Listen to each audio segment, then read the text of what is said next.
Un jeune garçon nommé Alec était occupé à pêcher au bord du lac lorsqu'un homme étrange s'approcha soudainement de lui et lui demanda s'il aimerait apprendre la magie. L'offre semblait trop belle pour être refusée, alors dès lors, Alec passa toutes ses journées à s'entraîner avec Elda pour devenir mage. Un jour, Elda enseignait à Alec comment utiliser la magie du feu au cas où il aurait besoin de protéger quelqu'un, et c'était un peu plus compliqué que ce à quoi Alec était habitué, mais il finit par comprendre. Il était un peu déçu d'avoir mis une journée entière à maîtriser la magie du feu, mais Elda lui rappela que la plupart des gens devaient étudier pendant un mois entier pour accomplir ce qu'il venait de faire en une seule journée, et qu'il pouvait donc être fier de lui. Alec voulait en apprendre davantage, alors il demanda à Elda de continuer à lui enseigner, mais celui-ci répondit qu'ils en avaient fait assez pour aujourd'hui et suggéra plutôt qu'ils aillent pêcher jusqu'à ce qu'il soit l'heure pour Alec de rentrer chez lui. Alec finit par accepter de faire une pause, mais il n'en est pas ravi, car il veut apprendre la magie le plus rapidement possible. Elda rit et dit à Alec qu'il a un talent incroyable pour la magie, et que même si Elda n'avait pas commencé à l'entraîner, il est sûr qu'Alec serait devenu un mage exceptionnel tout seul. Si tel est le cas, Alec demande alors pourquoi Elda s'est donné la peine de lui enseigner la magie, et Elda a ses raisons, mais avant qu'il n'ait pu expliquer quoi que ce soit, un poisson a mordu à l'hameçon et a commencé à tirer sur la ligne, alors lui et Alec ont immédiatement abandonné la conversation et ont essayé de le remonter de toute leur force. Le lendemain, l'entraînement d'Alec se poursuit, et cette fois, Elda lui a apporté un livre de magie à lire, mais pour Alec, c'est plus déroutant que lorsqu'ils ont commencé à ajouter des lettres aux mathématiques, et il lui faut donc un certain temps pour comprendre. Au cours des mois suivants, Elda prend le temps de lui expliquer toutes les formules magiques, et petit à petit, il finit par les comprendre. Cependant, au printemps de l'année suivante, alors que le moment était venu de commencer leur séance d'entraînement habituelle, Elda arrive avec une mauvaise nouvelle. Il dit qu'il doit bientôt quitter la capitale et qu'il ne pourra donc plus former Alec, mais avant de partir, il veut donner un conseil amical à son élève. Avec son talent, Alec pourrait facilement devenir magicien de la cour s'il le souhaitait, mais Elda lui dit que si quelqu'un lui proposait ce poste, il devrait le refuser immédiatement, car cela ne vaut pas la peine. Il se retourna alors pour partir, mais avant qu'il ne s'en aille, Alec avait une dernière question à lui poser: pourquoi Elda avait-il choisi de lui enseigner la magie? Elda expliqua qu'il l'avait fait parce que la mère d'Alec lui avait rendu un immense service de son vivant, et qu'il voulait lui rendre la pareille en s'occupant de son fils. Plusieurs années plus tard, Alec est désormais étudiant à l'Académie royale et vient de trouver un ancien annuaire de l'école. Il le feuillette et tombe sur la section consacrée à Elda. Comme prévu, Elda était le meilleur élève de sa promotion à l'époque et il est devenu magicien de la cour peu après, mais pour une raison quelconque, il a fini par être banni du royaume, ce qui explique probablement pourquoi il a été contraint de quitter Alec à l'époque. À ce moment-là, Alec décide que la meilleure chose à faire est de devenir magicien de la cour afin de changer l'opinion de la cour impériale et de pouvoir ainsi rembourser la gentillesse d'Elda, oubliant complètement que c'est exactement ce qu'Elda lui avait demandé de ne pas faire. Un peu plus tard, nous voyons Alec se faire bannir, tout comme Elda. Alec avait rejoint le groupe des héros, composé du prince héritier, Regulu, d'une magicienne nommée Leni et d'un chevalier nommé X, mais alors qu'ils étaient en pleine mission, Regulu lui annonce qu'il est renvoyé. Alec ne comprend pas pourquoi Regulu veut soudainement se débarrasser de lui, alors il lui explique qu'en tant que prince héritier, son travail consiste à être en première ligne avec son épée. Leni est censé repousser les ennemis avec sa magie, et X bloque les attaques ennemies pour le groupe, mais tout ce qu'Alec fait, c'est rester à l'arrière et lancer des sorts de soutien comme la défense ou l'amélioration. Alec tente de faire valoir qu'il a une raison importante pour agir ainsi, mais Regulu l'interrompt et lui dit que quelqu'un qui ne sait utiliser que la magie de soutien est trop pathétique pour faire partie du groupe de héros. Gardez à l'esprit qu'Alec n'a jamais voulu rejoindre ce groupe stupide, mais après être devenu magicien de la cour, le prince lui a ordonné de le faire et il ne pouvait pas refuser un ordre royal. Leni et X se joignent à eux et commencent à traiter Alec d'inutile, mais c'est le prince qui est vraiment inutile ici. Il a littéralement instauré une règle interdisant aux roturiers comme Alec de porter des armes, simplement parce qu'il ne veut pas que quelqu'un d'autre lui vole la vedette. Alec tente de lui expliquer qu'il pense qu'il est important que tous les membres du groupe soient armés et préparés en cas d'urgence, mais le prince n'a pas eu une seule pensée intelligente depuis des années, il ne tolère donc pas un libre penseur comme Alec. Il lui dit qu'il n'a plus besoin de lui et qu'il ferait mieux de rentrer chez lui. Alec se retrouve alors à remettre en question ses choix de vie, car il n'avait pas signé pour se faire insulter par un homme enfant ingrat. Jusqu'à présent, Alec avait déployé des efforts incroyables pour compenser la stupidité de Regulu, sans quoi celui-ci serait mort depuis longtemps, mais même après avoir été renvoyé, il voulait toujours aider autant que possible, alors il rédigea quelques schémas d'attaque de monstres et des stratégies à l'intention de Regulu pour sa prochaine incursion dans le donjon. Cependant, alors qu'il se rendait au château pour remettre la lettre, il a soudainement été arrêté à la porte par les gardes. Ils l'ont informé qu'il avait été déchu de son titre de mage de la cour et qu'il n'avait donc plus le droit d'entrer dans le château. C'est alors que Leni arrive, et elle est là uniquement pour se moquer de la situation malheureuse d'Alec, car elle l'a toujours détesté. Il a été couvert d'éloges lorsqu'il a obtenu son diplôme de l'Académie de magie et établi un nouveau record dans le donjon, et elle est jalouse de lui depuis le premier jour. Après s'être moquée de lui, elle se retourne pour partir, mais Alec la supplie de bien vouloir au moins remettre cette lettre au roi pour lui. C'est le roi Fergus qui lui a ordonné de rejoindre le groupe de Regulu, donc pour le bien de Regulu, il est important que le roi lise cette lettre. Cependant, le nid se moque éperdument de la stupide lettre d'Alec, alors elle la déchire en morceaux devant lui et ordonne aux gardes de le mettre dehors. Cela fait 4 ans qu'Alec a obtenu son diplôme et est devenu magicien de la cour, et il a fait de son mieux pour régler les problèmes de la cour impériale, mais au final, il n'a rien pu changer. À ce moment-là, Alec entend une voix familière l'appeler par son nom. Il se retourne et aperçoit Yora, une vieille amie, qui se tient là. Elle court vers lui pour le serrer dans ses bras lorsqu'elle réalise que c'est bien lui, puis il s'assoit près du canal pour discuter. Alec lui explique tout ce qui lui est arrivé depuis leur dernière rencontre, et elle s'écrie qu'elle ne supporte pas le royaume de Galdana, car les nobles ne cessent de discriminer les roturiers. Alec est d'accord avec elle, mais il lui demande de se calmer, car cela pourrait causer des problèmes si quelqu'un venait à entendre ses propos. Elle lui répond que ce n'est pas grave, car il n'y a personne d'autre dans les environs pour l'entendre. Concernant la situation actuelle d'Alec, elle se sent mal pour tout ce qu'il a dû endurer, mais elle est en réalité contente qu'il ait été expulsé du groupe du prince, car cela signifie que rien ne l'empêche désormais de rejoindre un nouveau groupe. Sur cette note, Yora demande à Alec s'il serait prêt à venir explorer des donjons avec son groupe. Alec lui demande si elle est vraiment d'accord pour recruter quelqu'un comme lui, mais elle sait mieux que quiconque qu'Alec est une bête en matière de magie, et qu'il n'y a donc personne d'autre aussi qualifié que lui. Entendre quelqu'un reconnaître enfin sa force fait monter les larmes aux yeux d'Alec, qui se lève et dit à Yora qu'il serait ravi de rejoindre son groupe.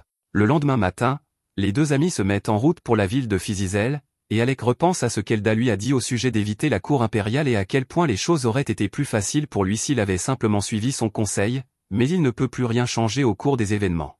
Pendant ce temps, dans la capitale, Regulu vient d'apprendre qu'Alec a quitté la ville et le traite de piètre mage.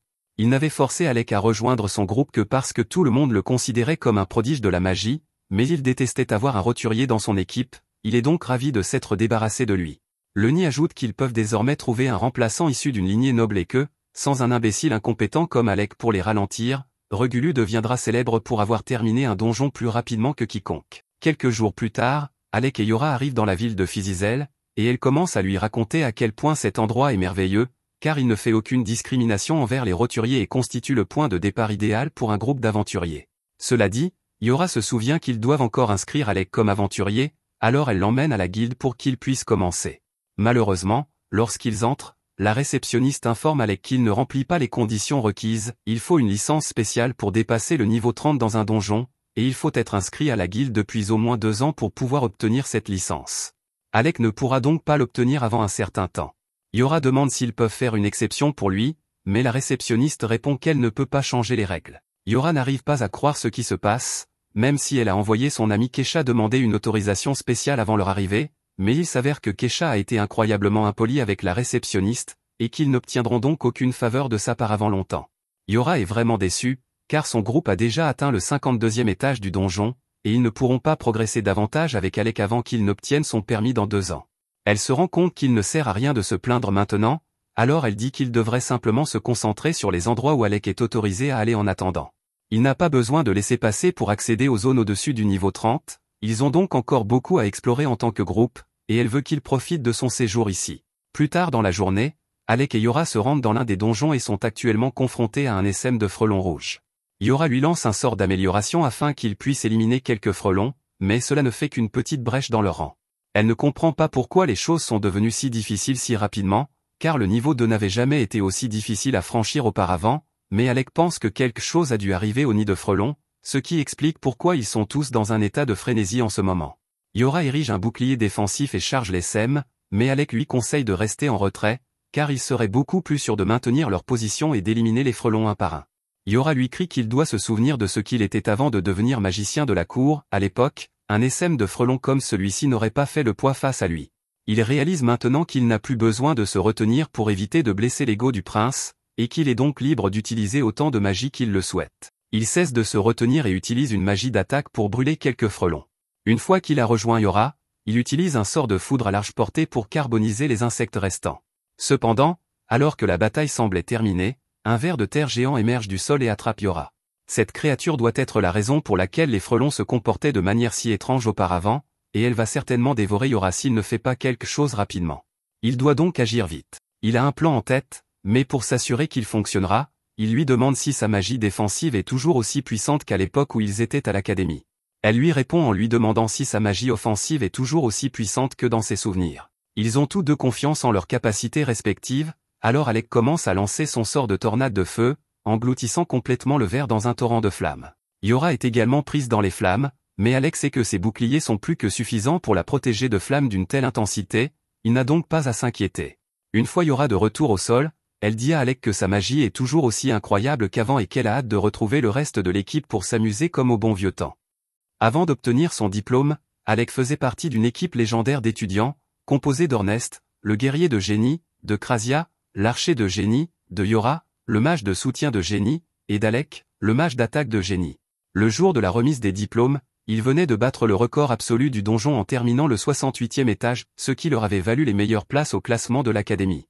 Mais alors qu'ils rentraient chez eux à pied et discutaient de leurs projets d'avenir, Alex s'est soudainement arrêté et a annoncé à ses amis qu'il avait en fait l'intention de devenir magicien de cour. Ses amis ont été déçus d'apprendre cela, en particulier Ornest, car si Alec les avait rejoints, ils auraient pu former le groupe d'aventuriers le plus puissant qui soit, mais il respecte la décision d'Alec car il sait qu'il doit avoir une bonne raison.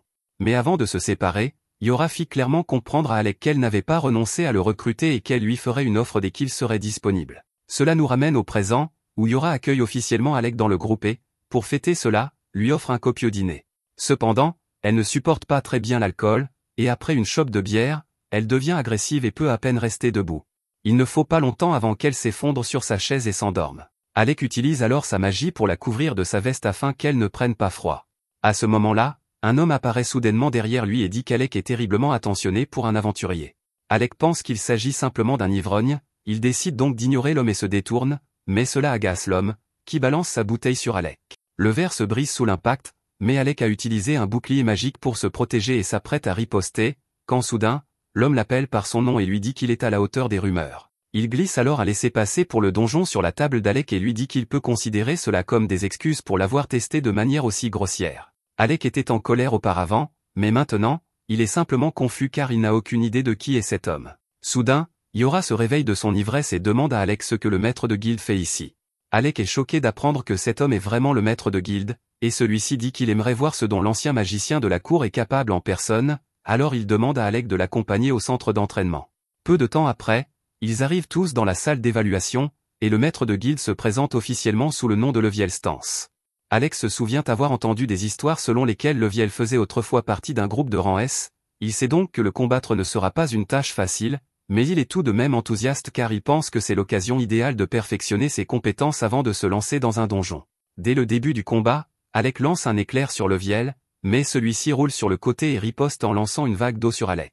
Alec se rend compte qu'il ne pourra pas compter sur ses sorts à longue portée ici, il décide donc de se rapprocher et de battre Leviel au corps à corps. Cependant, alors qu'il s'approchait, Leviel avait lancé un sort d'amélioration sur son corps, lui conférant une vitesse et une puissance folles. Il est désormais si rapide qu'Alec peut à peine suivre ses mouvements, et lorsque Leviel décide enfin de frapper, même si Alec parvient à bloquer le coup avec son bouclier, il est tout de même projeté contre l'un des murs. Yora commence à s'inquiéter, mais Alec se relève rapidement et dit qu'il va bien. Il a été pris au dépourvu par la vitesse de l'attaque de Leviel, alors il commence à réfléchir à des moyens de l'esquiver la prochaine fois, mais il se met à rire en réalisant qu'il peut en fait faire bien plus qu'esquiver. Sous les ordres du prince, Alec avait l'interdiction d'être proactif au combat, mais en tant qu'aventurier, il n'est plus limité à l'esquiver à la magie de soutien. Il enduit sa baguette de magie pour créer une épée et charge vers l'avant. Leviel lui lance alors un autre coup d'eau, mais Alec parvient facilement à le trancher tout en avançant. Leviel est impressionné, mais il ne pense pas qu'Alec sera capable de faire de même avec ses coups de poing, alors il se renforce à nouveau et se précipite vers lui. Cependant, Alec avait déjà préparé une contre-mesure pour l'attaque en charge de Leviel, alors dès qu'il est à portée, il est frappé de plein fouet par le sort Thunderbolt d'Alec, le laissant à la merci d'Alec. Leviel est étonné qu'Alec ait réussi à le toucher, et il comprend pourquoi Yora le félicite si souvent, mais ce test est loin d'être terminé. Leviel active son artefact ancien, formant de grands gantelets autour de ses bras, et un seul coup de poing de ses bébés suffit à laisser un énorme cratère dans le sol. Alec se rend compte qu'être touché par l'un d'eux serait dévastateur, il doit donc être très prudent, mais il n'a pas l'intention d'abandonner, alors il essaie de le frapper avec un autre éclair, mais cette fois-ci, cela ne ralentit pratiquement pas Leviel. La capacité spéciale de l'artefact de Leviel lui permet de guérir ses blessures au fil du temps, donc plus ce combat s'éternise, plus les chances de victoire d'Alec diminuent. Il doit empêcher Leviel de guérir, alors il commence à le frapper à plusieurs reprises, mais aucune de ses attaques n'atteint sa cible. Alec se moque de Leviel qui esquive toutes ses attaques et lui demande s'il a peur de l'affronter de front, ce qui agace Leviel. Il lance alors un coup de pied sauvage à Alec, s'exposant ainsi à un coup de sabre à l'estomac, comme Alec l'espérait. Il a enfin infligé davantage de dégâts à Leviel, mais il en faudra beaucoup plus pour le mettre à terre. Leviel charge à nouveau Alec, qui tente de se défendre avec un bouclier, mais celui-ci se brise sous la force du coup. Cependant, cela brise l'élan de Leviel, et Alec en profite pour le frapper à la poitrine. Leviel refuse de se laisser battre par Alec et tente de lui asséner un coup de poing, créant un énorme nuage de poussière. Yora pense que Leviel va un peu trop loin pour ce qui est censé être un test. Un coup comme celui-là aurait dû suffire à mettre Alec KO, mais celui-ci parvient tout de même à se faufiler derrière Leviel et à lui asséner un dernier coup, le dernier qu'il puisse donner, car Alec trébuche et tombe inconscient. Yora se précipite vers Alec pour voir comment il va, et Leviel admet qu'il est peut-être allé un peu trop loin cette fois-ci, déclarant Alec vainqueur du combat. Pendant que Yora s'occupe des blessures d'Alec, Ornest arrive, lassé de l'attendre, et est choqué de découvrir qu'Alec s'est battu en duel avec Leviel. Il dit à Leviel qu'il a été assez nul d'utiliser son arme ultime dans un combat amical, mais Leviel répond qu'il s'est juste laissé emporter. Il est désormais certain qu'Alec est qualifié pour entrer dans le donjon, il peut donc avoir le pass pour le donjon et tout ce dont il a besoin, à condition qu'il promette de ne pas intenter de procès pour cela. Même si cela ne s'est pas passé comme prévu, Ornest félicite Alec d'avoir réussi ce test injuste, mais celui-ci est toujours inconscient. Il le ramène donc à l'intérieur et l'installe sur un canapé pour qu'il se repose.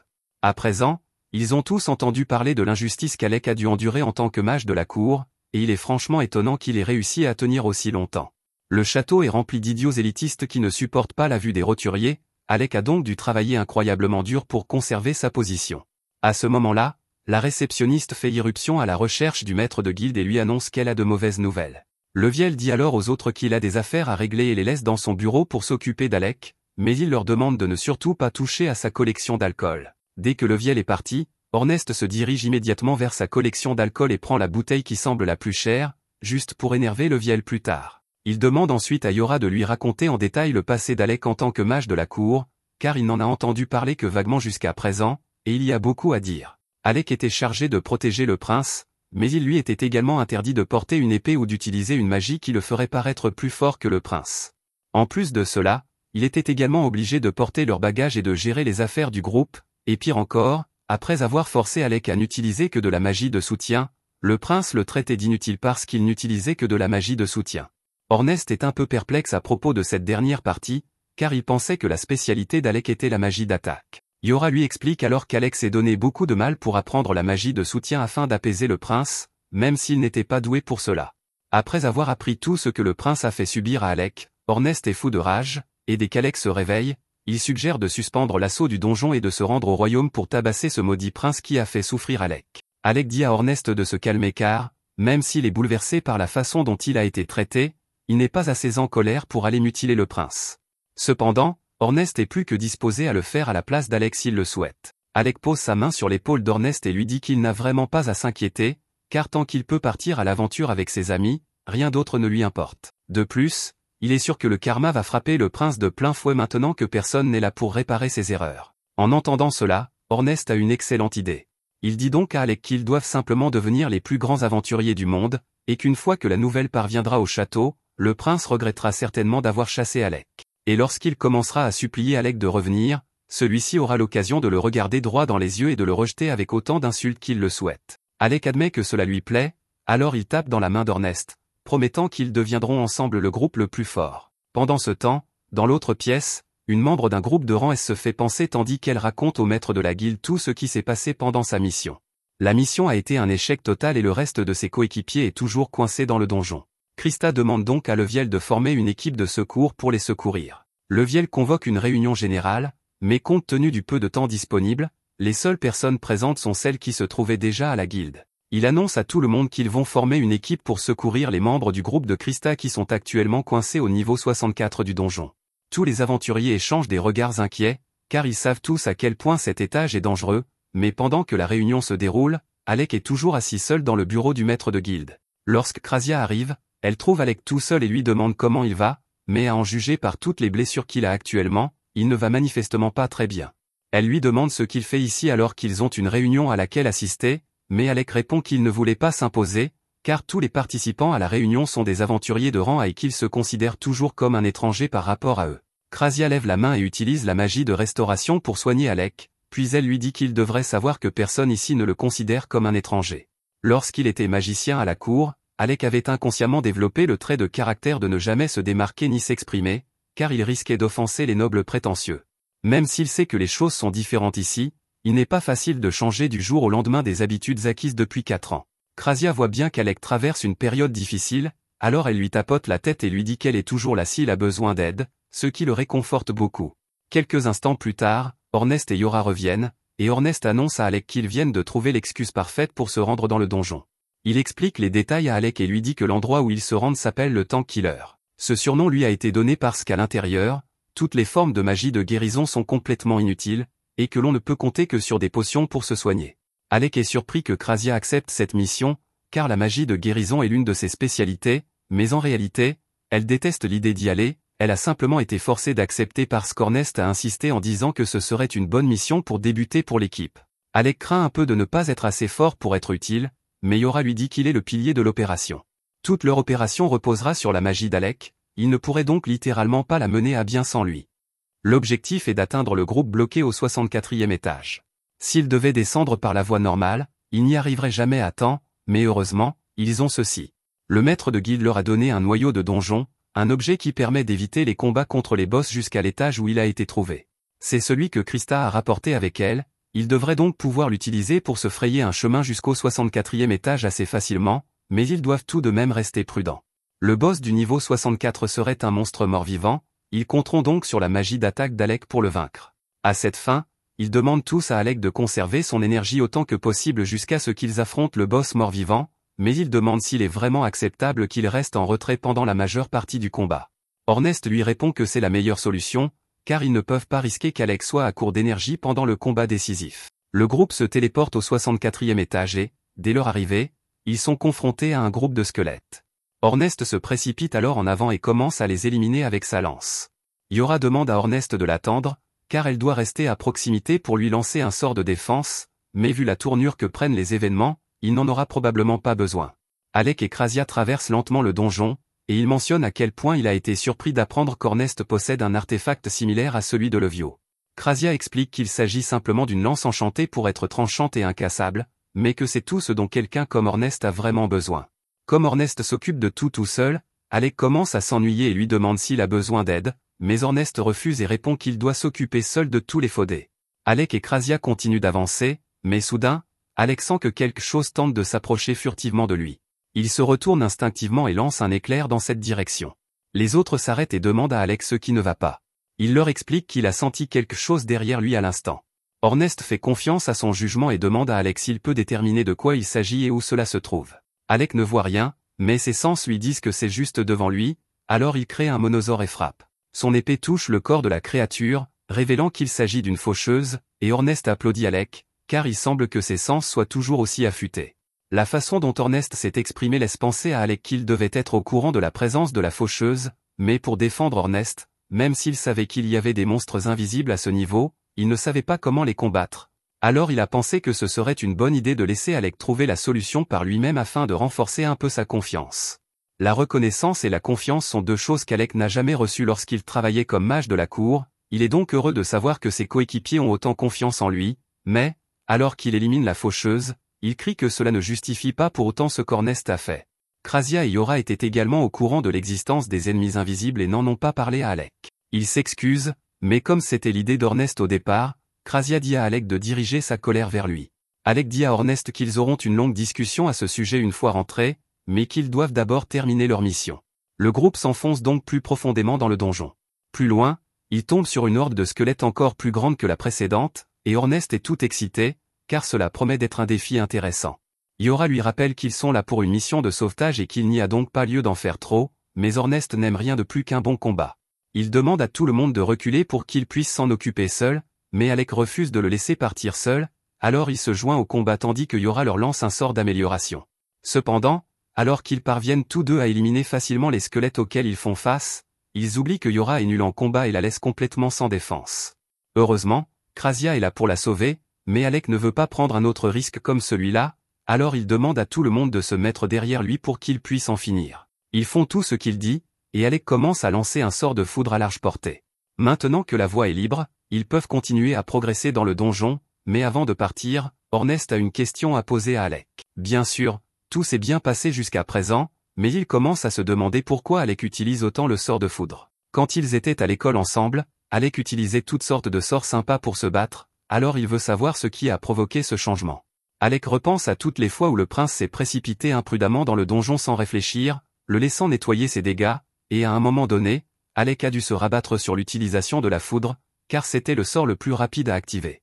À ce moment-là, ils entendent tous un bruit terrifiant provenant des profondeurs du donjon, et Yora est certaine qu'il s'agit du boss de l'étage. Ils doivent s'y rendre le plus vite possible, alors ils décident tous de laisser Ornest courir devant, car c'est le plus rapide d'entre eux. Yora lance un sort d'accélération sur tout le monde, et Ornest part en courant, suivi par les autres. Alec ne se lasse pas d'être impressionné par la vitesse d'Ornest, surtout quand Yora lui donne un coup de pouce magique. Au bout d'un moment, ils finissent par rattraper Ornest, mais à leur grande surprise, celui-ci est assis au bord d'une falaise et observe quelque chose en contrebas. Alec regarde en bas et voit un homme poursuivi par les 4 boss, qui supplie Ornest de le sauver, mais Ornest ne semble pas particulièrement intéressé à l'aider. Alec demande ce qui se passe, et Ornest explique que cet homme est vraiment ennuyeux. Il s'appelle Loki et c'est le mage de soutien du groupe qu'ils sont venus sauver, mais alors que la plupart des membres de Rekrma sont des gens bien, Loki a une personnalité exécrable, donc personne ne l'aime. Loki crie sur Ornest et lui dit que s'il meurt ici, il hantera ses rêves pour le reste de sa vie, mais Ornest semble s'en moquer. Tout à coup, Loki trébuche et tombe par terre, alors Alec dit qu'il devrait l'aider car le monstre est sur le point de le dévorer. Cependant, les autres lui disent que Loki n'est en réalité pas en danger, car c'est simplement sa façon habituelle de se battre. À ce moment-là, le monstre marche sur un cercle magique incrusté dans le sol, et Loki affiche un large sourire. L'instant d'après, une colonne de feu jaillit de l'abdomen du monstre, et Alec comprend que Loki a dû piéger le monstre. Les autres le confirment, et même s'ils n'aiment pas ce type, ils ne peuvent nier qu'il est un brillant stratège sur le champ de bataille. Le monstre continue de marcher sur les pièges de Loki, et celui-ci se met à rire de sa naïveté, mais il finit par être à court de pièges avant que le monstre ne meure, se retrouvant ainsi complètement sans défense, et le monstre est sur le point de l'exploser en 1000 morceaux. Cependant, juste avant que Loki ne soit touché, Alec et les autres interviennent enfin pour lui sauver la mise, et Ornest le traîne en lieu sûr pendant que les autres retiennent le monstre. Le monstre tente de frapper Alec, alors Yora crée un bouclier pour le protéger. Immédiatement après, le monstre se retourne et se dirige droit vers Ornest et Loki. Il s'en prend spécifiquement à Loki, car il veut se venger de tous les pièges que celui-ci a tendus, et Ornest ne pourra pas le distancer sur ce terrain. Il fait donc demi-tour et court sous le monstre avant de lancer Loki vers Krasia afin qu'elle s'occupe de lui à sa place. Yora demande à Krasia d'emmener Loki en hauteur pour qu'il soit en sécurité. Pendant ce temps, Ornest, qui n'a plus les mains occupées, est libre de se battre à pleine puissance. Il demande à Yora de lui donner tout le soutien magique dont elle est capable, alors elle se donne à fond et lance tous les sorts d'amélioration qu'elle connaît. Ornest charge directement le monstre et, après avoir esquivé sa première attaque, il saute en l'air et le poignarde juste sous l'œil. Malheureusement, cela ne suffit pas à l'étourdir, et Ornest est projeté au sol. Yora court vers lui pour voir s'il va bien, et juste au moment où le monstre s'apprête à piétiner Ornest, elle dresse un bouclier pour le protéger. Cependant, son bouclier ne tiendra pas longtemps sous un tel poids, alors elle demande à Alec de se dépêcher de lancer son sort. Du haut de la falaise, Loki observe la bataille. Avant, il était trop effrayé pour remarquer quoi que ce soit, mais maintenant qu'il y prête attention, il est surpris de voir qu'Alec est bel et bien de retour. Loki a entendu beaucoup de rumeurs élogieuses à son sujet, il est donc impatient de voir ce dont ce génie légendaire est capable. Au moment même où il prononce ces mots, Alec commence à former plusieurs cercles magiques simultanément. Loki est stupéfait, car lancer 3 à 5 sorts à la fois relève déjà du génie, mais Alec vient d'en créer 20 sans sourciller. Le monstre se rend compte qu'Alec prépare son coup de grâce, alors il se précipite sur lui pour l'en empêcher, mais Ornest ne le laisse pas faire. Une fois qu'Alec a terminé, il lance une série implacable de sorts de foudre pour affaiblir le monstre avant de l'achever avec une explosion concentrée, mais malheureusement, le monstre a réussi à s'écarter à temps pour éviter le coup final. Alec avertit donc tout le monde de se préparer à sa contre-attaque. Ornest appelle Krasia et lui demande de fournir un tir de couverture. Elle pointe donc son arc vers le monstre et le frappe d'une pluie de flèches pour le ralentir. Cela laisse suffisamment de temps à Yora pour utiliser un sortilège de liaison afin de maintenir le monstre en place, et Ornest profite de l'occasion pour lancer sa lance directement dans sa tête. Le monstre a réussi à survivre et tente une dernière attaque contre Alec, mais c'est une erreur de sa part, car Alec dispose du sort parfait pour une situation comme celle-ci. Son maître lui a enseigné ce sort il y a des années, et depuis, Alec est le seul mage capable de le lancer, la magie de réflexion. Le souffle du monstre est redirigé avec toute sa force, provoquant une explosion massive, et après qu'il ait été réduit en cendres, Ornest intervient pour porter le coup fatal, fendant la tête du monstre en deux. Une fois la bataille terminée, Loki s'approche pour féliciter tout le monde pour leur excellent travail. Il a été particulièrement impressionné par la performance d'Alec et dit avoir beaucoup entendu parler de lui, des exploits impressionnants du mage de la cour, comme lorsqu'il a vaincu une hydre d'un seul sort. Alec est reconnaissant pour ses éloges, mais il informe Loki qu'il n'est en fait plus mage de la cour. Loki est choqué d'apprendre cela, car les responsables de la cour royale devraient être idiots pour licencier quelqu'un d'aussi talentueux qu'Alec. Il est reconnaissant à Alec et aux autres de lui être venus en aide, mais pour l'instant, le reste de son équipe est probablement encore occupé à combattre le boss du niveau, plus coriace. Tout le monde est choqué d'apprendre qu'il y a un deuxième boss de niveau, alors Loki explique qu'il y avait plus d'un boss de niveau lorsque son groupe est arrivé ici. Il ne pouvait pas s'occuper des deux en même temps, alors Loki avait pour mission d'attirer l'attention de celui qui avait le QI le plus bas et de le tenir à distance afin que le reste de son équipe puisse s'occuper de l'autre boss. C'était un chevalier en armure noire, mais comme cet étage est rempli de morts vivants, il s'agit peut-être simplement d'une armure possédée. Si c'est le cas, les attaques physiques ne lui feront pas beaucoup de dégâts, donc leur meilleure chance de le vaincre sera la magie d'Alec. Loki tend à Alec un artefact en forme de croix, car il a remarqué qu'Alec sait se défendre au corps à corps, puisqu'il se présente souvent comme la plus grande menace et la cible la plus facile à éliminer pour tromper l'ennemi. Alec est surpris que Loki ait pu déterminer tout cela en le regardant se battre pendant quelques minutes, mais en tant que stratège, c'est le travail de Loki d'être perspicace. Il dit à Alec que l'artefact qu'il tient dans sa main s'appelle Choir, et qu'il peut l'avoir gratuitement à une condition. Krasia et Ornest n'aiment pas cette idée, car Loki ne donnerait pas quelque chose d'aussi précieux sans une contrepartie importante. Loki répond que ce n'est rien de grave, il veut juste qu'il n'utilise aucune magie lorsqu'ils affronteront le deuxième boss. Les autres disent à Loki qu'il est fou d'attendre d'un mage qu'il se batte sans magie, mais Loki leur répond qu'il a tout prévu. Il explique que la ruse et la tromperie sont son pain quotidien, et que comme ce chevalier de la mort s'attend probablement à ce qu'ils attaquent avec de la magie, faire le contraire le prendra certainement au dépourvu. Au fait, vous vous souvenez du prince qui a renvoyé Alec? Le voici maintenant. Lui et les autres sont actuellement poursuivis dans un donjon par deux monstres chenilles, et le prince ne comprend pas comment cela a pu arriver, car il n'a jamais eu de problème avec ce genre de monstre auparavant. Il ordonne à Lenny d'utiliser la magie pour les éliminer immédiatement, et elle essaie de le faire, mais pour une raison quelconque, sa magie ne fonctionne pas pour le moment. Le prince la traite d'inutile et décide qu'il va devoir éliminer les monstres lui-même, mais lorsqu'il se retourne et tente d'en frapper un, sa lame rebondit, et c'est à ce moment-là qu'il se rend compte qu'il est peut-être lessivé. Lenny et le chevalier relèvent le prince après qu'il ait été mis à terre et se mettent à courir vers la sortie. Pendant tout ce temps, le prince essaie de comprendre ce qui a bien pu se passer. Ses coups étaient autrefois beaucoup plus puissants, et maintenant qu'il y pense, il se rend compte que sa perte de force s'est produite juste au moment où il a expulsé Alec de l'équipe. Cependant, au lieu d'accepter le fait qu'Alec contribuait réellement à l'équipe, le prince en arrive à la conclusion qu'Alec a dû lui jeter un sort pour se venger. Après s'être échappé du donjon, le prince va voir l'un des magiciens royaux, Vaughan Forneux, pour vérifier s'il a été victime d'un sortilège. Après un bref scan magique, Vaughan lui dit qu'il n'y a pas de sortilège. Le prince n'arrive pas à y croire, car il n'aurait jamais pu franchir le 30e étage si Alec ne l'avait pas maudit, mais Vaughan sait qu'il y a un champ anti-magie au 30e étage, il explique donc au prince qu'il s'est probablement senti plus faible parce que sa magie de soutien ne fonctionnait pas. Le prince ricane et dit que toute magie de soutien est inutile et que seuls des lâches comme Alec s'en servent. Vaughan fait de son mieux pour rester calme face aux absurdités que débite le prince. Cependant, il trouve étrange qu'Alec n'ait pas prévenu le prince à l'avance de la présence du champ anti-magie, car c'est lui le légendaire élève qui est arrivé jusqu'au 68e étage.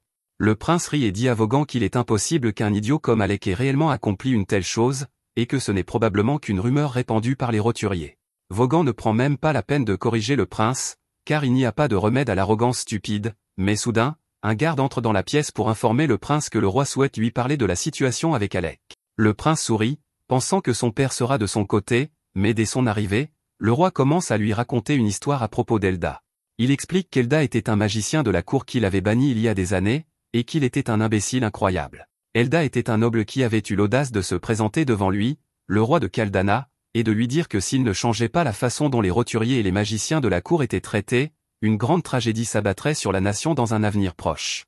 Le prince prend la parole et dit que les anciens méritent d'être bannis, car un noble ne devrait pas s'adresser au roi de cette manière, mais ce n'est pas pour cela que le roi l'a traité d'imbécile. Après avoir été banni, Elda fut dépouillé de son titre de noblesse et décida de fréquenter l'Académie de magie, où il fit taire ses détracteurs grâce à ses talents exceptionnels et obtint son diplôme avec les honneurs. Cependant, alors qu'il aurait pu choisir de faire n'importe quoi avec sa renommée et son pouvoir, il choisit bêtement de retourner au château et de travailler comme magicien de la cour. Pendant son mandat de magicien de la cour, il continua à dire au roi que les roturiers n'étaient pas sans valeur et qu'il devait changer la façon dont il les traitait, jusqu'à ce qu'ils finissent par disparaître un an plus tard. Le roi n'avait pas accordé beaucoup d'importance aux paroles d'Elda à l'époque, mais récemment, il avait commencé à se demander si les anciens n'avaient pas raison, c'est pourquoi il avait ordonné au prince d'explorer le donjon. Il voulait voir si les nobles étaient vraiment intrinsèquement meilleurs que les roturiers, mais compte tenu de l'état du prince, il semble qu'il se soit trompé. Il dit qu'il est peut-être temps de changer leur politique de discrimination à l'égard des roturiers, et qu'à partir de maintenant, il prévoit d'embaucher ceux qui ont du talent, quelle que soit leur origine. Le prince est stupéfait et dit à son père que ce serait une honte pour leur nom de famille s'ils acceptaient les roturiers comme leurs égaux, et le roi reconnaît que c'est lui qui a élevé le prince dans cette croyance, mais que les choses doivent changer. Le prince tente de faire valoir que fréquenter des roturiers comme Alec ne peut mener qu'au malheur, et il utilise sa situation actuelle comme preuve, mais soudain, un garde s'approche et présente à Régulus ce qui reste du livre écrit par Alec. Le roi explique qu'avant de partir, Alec avait rédigé un guide complet sur la façon de terminer le 30e étage du donjon pour Régulus, mais que le Nil avait déchiré avant qu'il n'ait pu le voir. Le prince n'en croit pas ses oreilles, alors il dit à son père qu'il ne se sent pas bien et s'excuse. Alors que Régulus s'en va, le roi s'adresse à Vogan et lui dit que même si cela peut être difficile, il lui serait reconnaissant d'aider Régulus autant que possible, et Vogan promet de faire de son mieux. Pendant ce temps, Régulus est en pleine crise mentale, car si Alec était vraiment aussi compétent et talentueux que cela signifie qu'il était le problème depuis le début, et il ne peut pas l'accepter. De son côté, Alec demande à Loki de lui expliquer pourquoi il ne veut pas qu'il utilise la magie contre le boss. Il comprend que les artefacts sont puissants, le boss est censé être immunisé contre les attaques physiques, il ne pense donc pas pouvoir le vaincre avec seulement l'épée. Cependant, Loki dit qu'il ne s'attendait pas à ce qu'Alec le batte avec l'épée. Il veut juste qu'il fasse semblant d'être un combattant au corps à corps afin que le boss ne s'attende pas à ce qu'il utilise la magie. Les autres comprennent le plan, mais Krasia ne comprend pas pourquoi ils doivent se donner tant de mal pour tromper le monstre, alors Loki lui explique que ce boss est tout aussi intelligent qu'eux. Alec a du mal à le croire, et Loki comprend son scepticisme, mais tout ce qu'il demande à Alec, c'est de s'en tenir à l'utilisation de son épée, au moins jusqu'à ce que Loki lui donne le signal. Il accepte de suivre le plan de Loki, et sur cette note, Loki dit à Krasia qu'il a besoin de son aide pour quelque chose. Il faudrait trop de temps pour rejoindre ses amis à pied, il veut donc utiliser la magie de téléportation, mais il n'a pas assez de mana pour la lancer tout seul pour le moment, il a donc besoin de l'aide de Krasia. Les autres paniquent à l'évocation de la magie de téléportation, car il s'agit d'un secret national bien gardé, et le simple fait d'en avoir connaissance pourrait leur causer des ennuis, mais ils n'ont pas d'autre choix, alors ils décident de rejeter toute la responsabilité sur Loki si quelque chose tourne mal. Pendant que Loki dessine le cercle et montre à Krasia comment fonctionne la téléportation, Alec parle à Yora et lui demande si Loki est quelqu'un en qui il peut avoir confiance. Yora lui répond que personnellement, elle n'aime pas la personnalité de Loki, mais que dans une situation grave, on peut absolument compter sur lui pour faire le travail. Elle informe Alec que, par exemple, il y a 2 ans, Loki a coordonné un raid à grande échelle dans un donjon très difficile, et que grâce à sa planification, la mission a été un succès sans aucune perte. Alec décide donc de faire entièrement confiance au plan de Loki, et une fois le cercle de téléportation prêt, ils y entrent tous. Yora est émerveillée, car c'est la première fois qu'elle voit de la vraie magie de téléportation en action, mais il lui explique qu'il s'agit simplement d'une version simplifiée qui les enverra à l'endroit de son choix. Il prévient tout le monde qu'il va les téléporter juste devant le boss, et qu'ils doivent donc être prêts à se battre dès leur arrivée. Loki active alors le cercle de téléportation et, en un instant, ils disparaissent tous de l'endroit où ils se trouvent et atterrissent juste devant les autres membres du groupe de Loki qui combattent le Chevalier Noir. Les deux ont fait de leur mieux pour le repousser jusqu'à présent, mais ils n'ont pas réussi à lui infliger beaucoup de dégâts et ils sont à bout de force. Heureusement, Ornest intervient pour leur donner une chance de battre en retraite. Il affronte le Chevalier, et pendant que celui-ci se concentre sur Ornest, Alec tente de s'approcher discrètement par derrière pour l'attaquer par surprise, mais le Chevalier réagit instantanément et saute en l'air pour éviter le coup. Il charge alors les 2 hommes, et pendant ce temps, Loki et Krasia viennent aider Riwell et Marbel à se mettre en sécurité. L'armure du Chevalier est incroyablement résistante, et à première vue, il semble qu'il n'y ait personne à l'intérieur, mais cela n'a aucune importance pour Ornest. Il court vers le Chevalier pour l'attaquer, et celui-ci tente de sauter par-dessus lui, mais Ornest avait déjà prévu cela, alors il cloue sa cape au sol, donnant à Alec l'occasion parfaite de trancher la tête du Chevalier. Alors que le casque métallique s'écrase au sol, Alec se demande si cela a vraiment suffi pour vaincre le monstre, mais les choses ne sont jamais aussi simples dans ce genre de situation. Le chevalier recommence soudainement à bouger, des dizaines de tentacules effrayants jaillissant de son cou. Il est clair qu'il s'agit d'un cavalier sans tête mort-vivant, et que le monstre qu'ils ont tué plus tôt devait être sa monture. Alec est désorienté et réfléchit un instant, et lorsqu'il reprend ses esprits, il aperçoit le Dullahan dans les airs au-dessus de lui, prêt à frapper. Il lève son épée pour se défendre, mais il parvient à peine à bloquer son attaque. Il est beaucoup plus fort et plus rapide qu'auparavant, et Alec comprend qu'il devait se retenir auparavant, ce qui signifie que le combat va devenir plus difficile à partir de maintenant, mais heureusement, il n'aura pas à y faire face seul. Pendant qu'Alec affrontait le chevalier, Yora lançait des sorts de renforcement sur Ornest, et une fois prêt, il se jeta en avant et frappa le chevalier de toutes ses forces, donnant à Alec une chance de le repousser. Alec n'en revient pas de la résistance de l'armure de cette créature. Si son épée n'était pas un artefact, elle aurait depuis longtemps volé en éclats sous la force des coups du chevalier. Sans compter que, comme le chevalier est un mort-vivant, peu importe le nombre de coups qu'il reçoit, il se régénère toujours et se relève. À ce propos, le chevalier parvient à ramasser sa tête et à la rattacher à son corps avant de pousser un cri perçant qui désoriente tout le monde. Il cible ensuite Alec et lui assène un coup de pied aussi fort que possible, le projetant en arrière à une vitesse fulgurante, mais heureusement, avant qu'il ne heurte le mur, Yora parvient à utiliser une barrière pour amortir le choc. Elle court vers lui pour vérifier qu'il va bien, et il lui répond qu'il va bien, il ne s'attendait simplement pas à ce que le chevalier soit aussi doué en arts martiaux. Si Yora ne l'avait pas sauvé avec cette barrière, il y a de fortes chances qu'il soit mort à l'instant, alors il demande à Loki combien de temps il doit encore continuer à se battre avec l'épée. Loki est encore en train de se préparer, il dit donc à Alec qu'il va devoir tenir encore 5 minutes. C'est facile à dire, mais il a failli mourir à cause de cette chose à l'instant, et il ne lui reste plus que 3 potions. Ornest tient à peine le coup en ce moment, il crie donc à Alec de revenir dans la partie, et les deux font de leur mieux pour occuper le chevalier pendant les prochaines minutes. Finalement, les 5 minutes de préparation de Loki sont écoulées, alors il active un cercle magique géant et se met à rire. Voyant cela, le chevalier panique et charge directement Loki, lui tailla dans la poitrine, mais c'est exactement ce que Loki voulait. On découvre alors que tout cela n'était qu'une illusion et que le cercle magique géant n'était qu'un stratagème pour attirer le chevalier dans un piège. À ce moment-là, de la glace commence à se former sous les pieds du chevalier tandis que le vrai Loki observe depuis le sommet de la tour. Ornest marche alors sur un piège de téléportation mis en place par Loki et Krasia, et il est envoyé juste derrière le chevalier, ce qui lui permet de le pousser en avant juste avant que Marbel ne saute de l'arche avec un coup au-dessus de la tête. Le chevalier parvient à esquiver, mais cela faisait également partie du plan, car Loki avait installé un autre piège de glace pour réduire sa vitesse. Le chevalier se rend compte que Loki est à l'origine de tous ces pièges, alors il grimpe sur la tour pour l'éliminer. Loki sort une lame magique pour le repousser, mais Riwell s'inquiète car Loki n'est pas assez fort pour affronter le chevalier seul. Il s'est préparé en demandant à Yora de lui conférer une force cette fois supérieure, mais son corps n'est pas habitué à ce genre d'effort, et il parvient à peine à tenir le coup. Pendant que Loki occupe le chevalier, Yora jette un sort de contrainte pour l'immobiliser, mais le chevalier parvient tout de même à frapper Loki, le faisant tomber de l'arche et s'écraser au sol.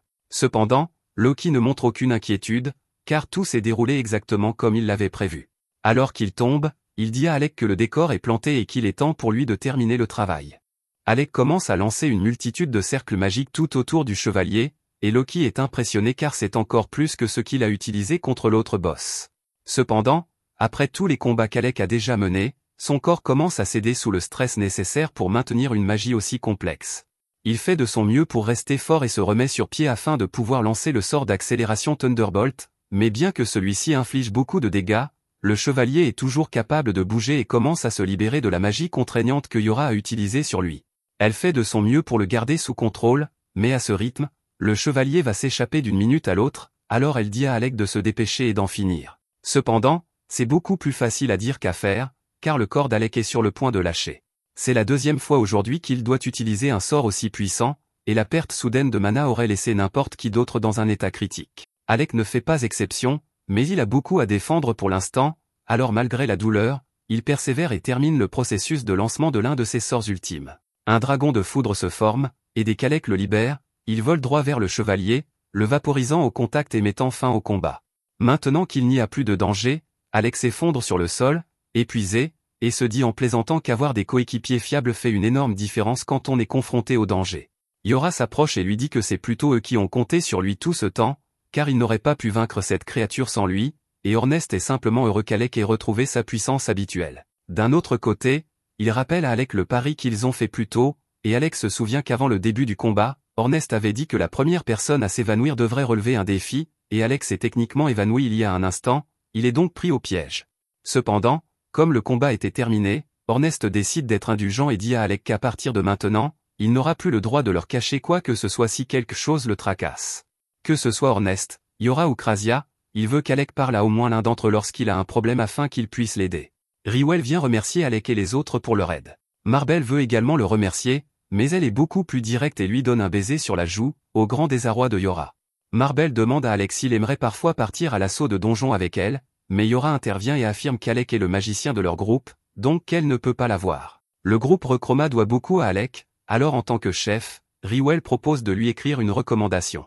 Alec est un peu perplexe à propos de cette recommandation, alors tout le monde lui explique que pour être promu au rang S, il faut avoir une recommandation d'un groupe de rang S et l'approbation du maître de guilde. Cela ne devrait pas être difficile d'obtenir l'accord du maître de guilde, alors Riwell dit à Alec qu'il peut lui laisser le soin de s'en occuper. Après cela, Alec récupère la pierre magique du chevalier, et avec cela, la mission de sauvetage de Rechroma est officiellement un succès sans faille. De retour à la guilde, la réceptionniste félicite Alec pour le succès de la mission et lui dit qu'il est devenu un sujet brûlant au sein de la guilde ces derniers temps. Elle lui demande s'il a pu se reposer pour récupérer après son combat acharné, et Alec répond qu'il est en pleine forme. Elle lui remet alors sa récompense et il s'apprête à partir. Cependant, Leviel l'arrête avant qu'il ne puisse partir et lui annonce qu'il a un visiteur venu du royaume de Galdana. Alec est surpris d'apprendre cela, car il n'a plus aucun lien avec le royaume, mais il décide d'aller rencontrer ce visiteur et trouve Vaughan qui l'attend. De toutes les personnes avec lesquelles Alec a dû traiter au château, Vaughan était en fait un type sympa, alors il s'incline et lui dit qu'il est ravi de le revoir. Cependant, avant toute civilité, Vaughan demande à Alec s'il essayait de faire tuer le prince Regulu, sans l'avertir qu'il était trop faible pour affronter les donjons tout seul. Alec répond calmement en demandant à Vaughan s'il pense que Regulu aurait écouté un seul mot de ce qu'il aurait pu dire, même s'il l'avait averti, et Vaughan se rend compte qu'Alec a raison. Il déteste néanmoins le fait d'avoir été coincé avec ce boulot minable après le licenciement d'Alec, car cela lui fait perdre un temps précieux.